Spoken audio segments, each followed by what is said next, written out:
We're good? Is it a new link or the same link, Dan? It's a new link, I'll send it to you. New link?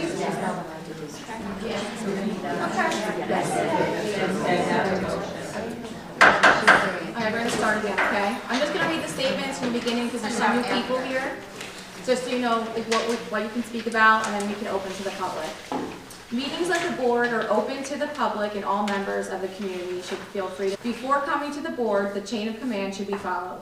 There are two portions of the meeting reserved for comments from the public. The first at the beginning of the meeting for agenda items only, and the second at the end of the meeting for other items.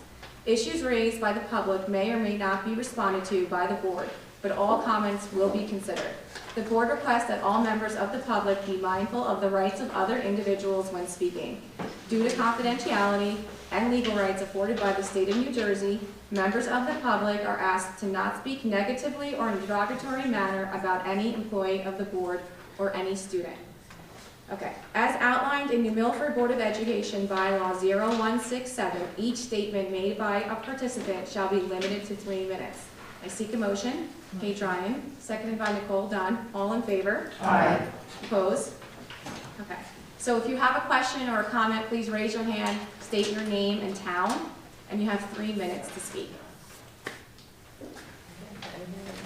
Hi, my name is Tootie Navarro, I'm a Milford resident, and I just wanted to get an understanding with respect to the latest communication about some budget cuts that are going to be affecting faculty and staff. I'd like to get some clarity on that. I've heard some of the information, but I'd like to hear it firsthand. Maybe a 2-part, 3-part question, but I'd like to start off with that.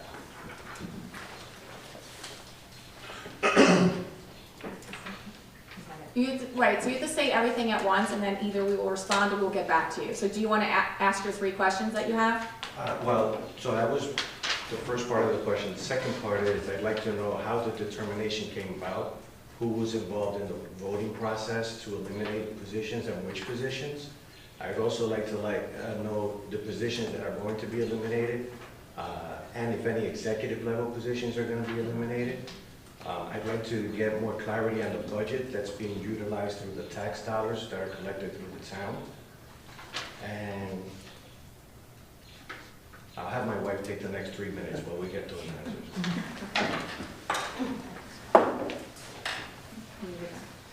Oh, so, I'm not asking wait till we close. Okay. Does anyone else want to ask any questions or comments? Please state your name and town, please. Sure, James Walden in Milford. 2 items. One, I understand the board's in a little bit of a tough spot. I did actually see the board with the information from the state. I know we got like a 50% cut. It's like $600,000. That's a lot of money. Obviously, my concern is my 8-year-old daughter is going to come here potentially to high school. I see that a lot of the AP classes that she was planning on attending might be part of those cuts. So I just want to have a better understanding about how the cuts will affect the students so that we can make decisions as parents going forward, whether this might be the best place to either have her attend school or have her attend to other schools. And again, I know that's a decision and again, I know it's a very tough decision because I know $600,000 is what I read from the state record. I know that's a lot of money to cut, and I understand you probably had some pretty tough decisions to make. But at the same time, we want to have a better understanding about how that affects our children as go forwards, whether that's their athletic program, their drama programs, and most importantly, their educational programs. So I appreciate whatever feedback you give there. One other issue I also want to touch on, not going to, again, I understand respecting not only names, but recently in David E. Owens, they had an issue with, or they had during the cafeteria, they had, the senior leadership there had kids read out statements that were racial stereotypes, saying, how does this make other kids feel? The entire cafeteria. There were like 3 or 4 kids forced to read statements that were very derogatory. I've been in this town for a long time. First growing up here, coming back and moving in. As you see around this room, we're a very pluralistic society, group of people, a lot of diversity.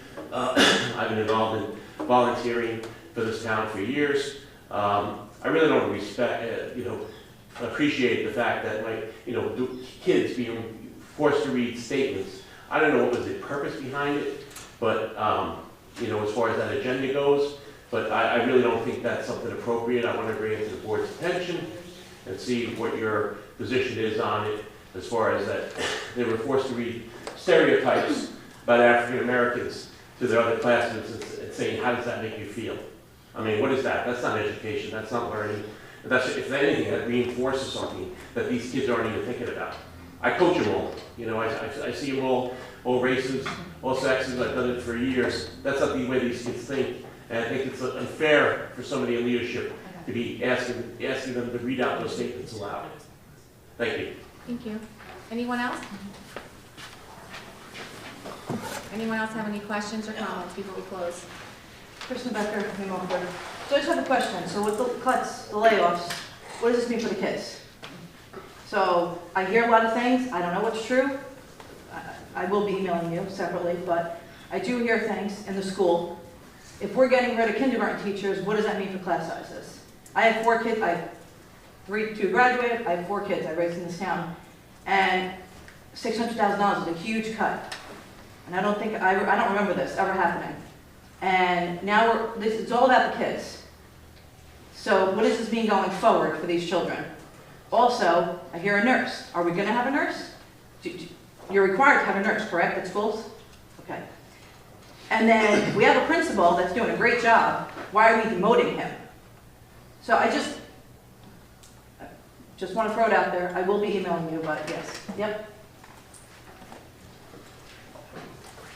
Harry Alpius, in Milford. Regarding the proceedings, are we allowed to ask a question after you answer these questions? Because then we want to hear the answers before we have another question, or do we have to pre-have the question? You have to make all your comments, and then she'll choose to either answer or not answer, so it's all at once. So if we have a question based off of an answer that is given to any of these people's questions, do we have to bring that up at the next board meeting, or can we bring that up today? So you can bring it up at the next meeting, or you can email or call separately. Because it's So not a that's Q&A. follow up via email and then left. Yes. Thank you. Katie McCartney, Milford. I just wanted to make a comment that I understand sort of the nuts and bolts that go into inflation, transportation, healthcare costs. I'm married to a teacher myself. It seems like I understand the state aid was diminished compared to other areas. I'm not quite sure sort of what the secret equation of determining that is, but why is it that it seems like Milford is a bit harder hit if you take out that state aid, if you just use the transportation and healthcare? Is that the same issue universally throughout all districts, or why does it seem like we are having a bigger impact compared to others? And I think if you could offer some more communication in regards to that and go a little bit more in depth as to take the aid out of the picture and offer some more details as to sort of what goes into that. Just because I think sort of the mentality, just from being on the playground, is, why us? Why are we hit harder? So there is sort of a down and out feeling about it, and as a parent of a kindergartner or 2 younger children, it does make me wonder, am I in the right place for my family? And I want to be able to make educated decisions, and I think the more information the better, and more firmly learn facts talk. So anything that you can share in that, I think would be helpful. Thank you. Anyone else? No? Okay, I seek a motion to close to the public. Stephanie Coventry, seconded by Cole Dunn. All in favor? Aye. Opposed? Okay.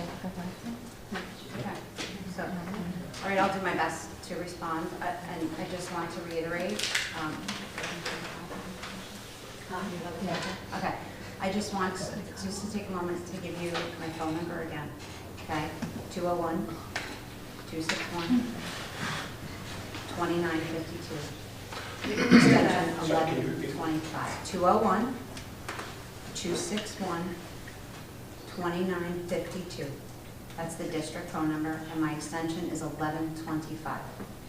Please feel free to reach out to me, where you and I can have a conversation, and I can have a back and forth with you if necessary. But I would like to just highlight a few things. If you haven't watched the April 28th meeting, all of our meetings are on our YouTube channel. The April 28th meeting is the budget presentation. Both Dr. Kuchar and I spent a significant amount of time explaining why our healthcare costs went up, why transportation is what it is. And although I would love to, I don't have all of the notes with me, and I can't have a budget meeting twice. But please, first, watch the April 28th meeting. In the email, the letter, I'm sorry, that I sent out to the parents, I think it was May 1st or May 2nd, from the superintendent, the links to that meeting, the links to the user-friendly budget are all in that letter as well. So please, just take a look at that, because I believe it will address some of the concerns that some of you brought up tonight. As far as the positions, those positions will all be approved by individual position control roster number tomorrow night. Once the board approves the elimination or reductions of those positions, they will become public. All of the people who have been affected by those cuts have already been notified. AP classes are not part of any reduction.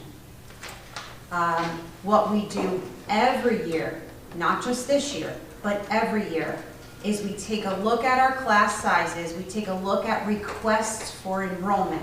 Sometimes requests are 10, 11, 12 students, and it makes perfect sense to run an AP class. Even sometimes 10, 9, 8, 7 students will still run the AP class if we can afford to do so. When we have things like 2 and 3 students requesting an AP class, it can't run. We just don't have the luxury of being able to run AP classes that are that small. What we have done, which is not ideal, but we have done it in areas where AP classes are very small sometimes, like French 4, AP Chem. What we have done is had a small group of students sit in the back of, let's say, a French honors class and work on AP and still get the credit for AP, because I can't run a section with just 2 kids in it. But not to cut that AP offering for the students, we'll put them in the back of the room in like an honors higher level French class and let them take AP French, for example. So AP courses were never part of any conversation regarding these staffing reductions. It's important to know that. Programs are not being cut. That is not happening.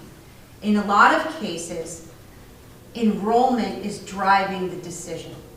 So we might have had the luxury of 15 or 16 students in a math class that we no longer have the luxury of doing. We might have had, and so therefore we took a look at every class of students, every grade, in every building, and determined where reasonable cuts could be made. At kindergarten, board policy is 23 max. That's an awful number for kindergarten, and we never want to have kindergartens of that size. In grades 2 to 3, the max is 25. We are not looking at grades 2 and 3 at 25 for next year. And in grades 4 through 7, maximum class sizes are at 28. We do not have classes of 28 in grades 4 and 7, except possibly in phys ed, for example, where you have a larger room, multiple teachers, and or support. We also have special education law that guides some of this, and you have different maximums in those spaces. So, and the other thing is that just because a particular teacher is being cut, let's say arbitrarily, that a 3rd grade teacher is being cut, that doesn't necessarily mean that the reduction is in 3rd grade. The 3rd grade teacher may be cut because we have a reduction in a different grade, and this person doesn't have seniority, and so that person is getting reduced, and then there's a chess game afterwards. I just want you to, especially at the elementary, an elementary position is an elementary position, and we can move teachers around where they're best suited. So don't necessarily associate the person who's being reduced and think that their class won't exist next year. So it's just, and it's unfortunate because it maybe doesn't make sense from the outside looking in. We have 3 nurses at the elementary level. One of them is shared. So the reduction in nursing, for example, just means we won't have an additional shared person between the 2 buildings, but we'll still have a nurse in each building. Those type of things that from the outside maybe don't make sense. There are no cuts to art, music, and athletics, and of course, student interest drives those decisions. So why would we cut chorus if we have a lot of students who love chorus? So we're not doing that. Mr. Lawler, I need to follow up with Mr. Dalala on what you brought to our attention here tonight, and I'm going to have to get back to you. Sure, we could talk offline about that, and I should reply in the email. And unfortunately, in response to administrative cuts that are happening, we are reducing staffing in all areas. Secretaries, instructional assistants, teachers, and administrators. And as you might imagine, administrators, like teachers, earn tenure in positions. And there is seniority involved. And unfortunately, sometimes those things have to happen. And it's, like I said, it's been very difficult. And these are not choices any of us want to make. Ms. McCartan, I can talk to you about the nuanced questions you asked after, online, phone, something, okay? Okay, unless, Some of them I I sort of think everyone would asked. like to hear the answer, so maybe if you could share something. Pardon? I think you can address why it's not just enough. Oh, why it's not just New Milford? So we've got some of that was in the budget presentation, okay, so the $97,000 was really just a drop in the bucket. It was really $5 million. So $2 million of that money is a result of a few things. Teachers who advanced on the guide very quickly because, and that's wonderful, we want our teachers to advance on the guide very quickly, but when you create a salary guide for a 3-year or a 5-year period, you make estimates, reasonable estimates about how much your budget is going to grow in that area, right? So we've got that piece. People growing very quickly with salaries that we can't support because they grew too quickly for us to pay them the growth that they're making on the change on the guide. We also had and I think other districts are experiencing this too, because as a result of COVID, ironically, I'm not saying that it's good or bad, more and more people are able to secure advanced degrees in a short amount of time with online learning. The other piece is that the state health benefits changed. So when the new teacher plan came out, and you said your husband's a teacher, when the new teacher plan came out, it was supposed to be, a great plan, and it is, because it's very similar to, let's say, the New Jersey State Health Benefit Plan, as far as the benefit that the employee receives. But if they switch to the teacher plan, right, the teacher pays less money, and the district owns a larger share of that cost. We had a lot of teachers who chose to make that shift, reasonably so, because it saves them money in what they have to lay out for the cost of their health care. but it costs the district more. I think 16 people, 16? I think it's somewhere in the area of 16 people made that change, which is a greater cost to the district. So there's that piece as well. And then there is the exponential cost of the healthcare cost increases. So, and I don't have the exact numbers, that's why I said it's in the budget presentation. Healthcare cost increases, and we are only allowed to increase our budget by a certain percentage. Then we're allowed to offset that increase by some, if it's because of healthcare, but not for all. As far as transportation goes, I think this is also something that districts are contending with around the state. Prior to COVID, and Stephanie, maybe you can talk a little bit about the transportation and how the bids and like that impact. Maybe you could address that, because I think you can speak to it better than I can, or more factually. Sure, but before I go there, I just want, at face value, 600,000 may not look like so much, but we also didn't get an increase. If you look at all the other districts, they received an increase. So what the decrease means is that we're supposed to spend less money next year than we spent this year. We were reduced from our current 2022-2023 number for 23-24. So I think that's important to note, because when you look at those allocations, you don't see districts remaining at zero. Our percentage went down by 13%, but what that also means is that we didn't receive any additional funds that all these other districts did, that can help support some of these costs that Ms. Shanley's talking about. So when you ask why New Milford, it's not so much that it's a decrease of only $600,000, it's the money that we didn't get that all the other districts did receive. But in terms of transportation,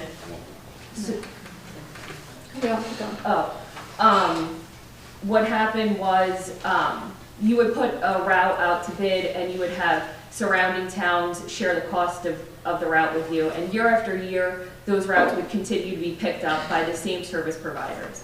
What happened during COVID was the services weren't being provided, so the districts weren't paying, and so when school reopened, the service providers were no longer renewing routes, and there was a significant increase. And so since then, they continue not to renew routes, and they come back with routes that are doubled and tripled in cost from prior year. 500,000. Correct. That was 500,000. We had increases in transportation current year of over $500,000. The other issue is that because of these increases, the driver salaries are also, so it's a domino effect of the transportation providers that are continuing to increase their costs, so the demand for drivers has increased, and so it's an all-around increase, and then your fuel was very high, so the transportation cost was a big burden on the budget since the 2020 pandemic, really. And there were districts that had to cut. Right. Oh, sure. There are districts that have had to cut positions even though they received increases because they can't absorb these other costs.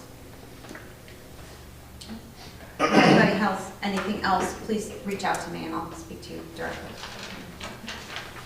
Okay.